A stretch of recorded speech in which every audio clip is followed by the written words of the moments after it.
No, I never stop. I can't get the visual of a teapot in my foot. It's scary. So, every artist I've ever known has had at least one of two terrible jobs. They've either worked as a barista at some pretentious coffee shop, or a camp counselor at, some underfunded and overpopulated, terrible summer camp with some badass kids. It just always happens. And fortunately for me, 5 years ago, my first summer here in Philly, I worked both of those jobs at the same time. So every day I would wake up and I would bike into Center City and I would work from 5 a.m. to noon serving coffee. And then I would bike back west and I would work with the kids from lunchtime until 6 p.m. And lunchtime was complicated because it was a really poor district. So sometimes the food truck just wouldn't show up and these kids would have no lunch. Or even worse, like the food would come, but it would be spoiled from sitting in the heat for so long.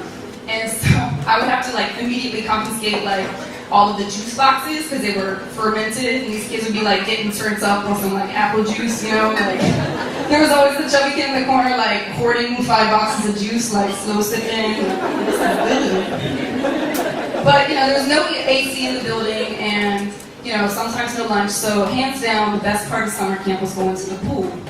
And pool is a generous word because it was literally a concrete dugout that was 2 feet deep all around the pool.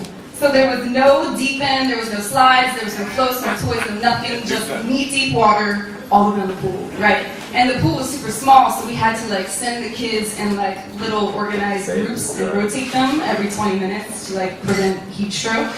And so, but that wasn't the scariest thing about the pool. The scariest thing about the pool, no doubt, was for whatever reason, they felt like they needed a lifeguard, in this 2 feet of water little pool. So in the corner, there was this giant tower, and on top of the tower, there was this little 5'0" Latina lifeguard. Her name, I will never forget, was Matia Rosa Blanca, and she went by Rosa, and she was terrifying. She was so scary.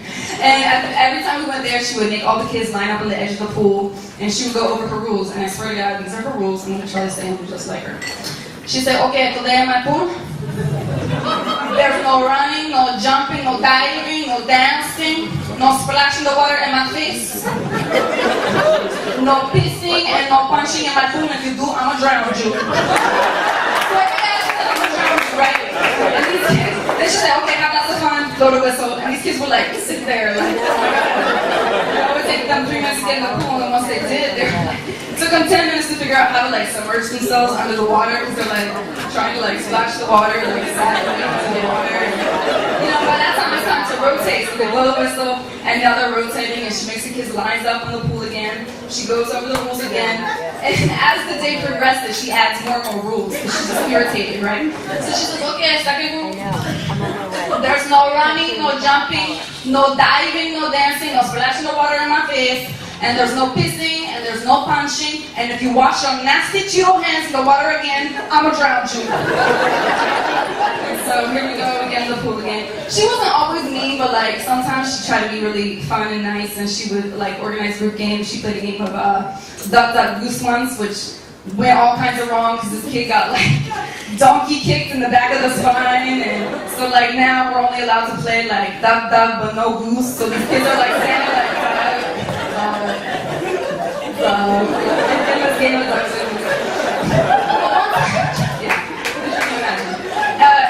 And one time Rosa actually did save someone's life. She really did. I saw this. And this kid, he fell under the water, and he had swallowed a lot of water, so he was panicking. And I saw Rosa at the top of her tower. She was texting at the time. And she looked down, she was irritated, kept texting. And then she looked again, she was just annoyed. She's like, hey, just stand up. It's 2 feet of water, okay? Stupid. Oh my God, she's terrified. So, anyway, what's my point?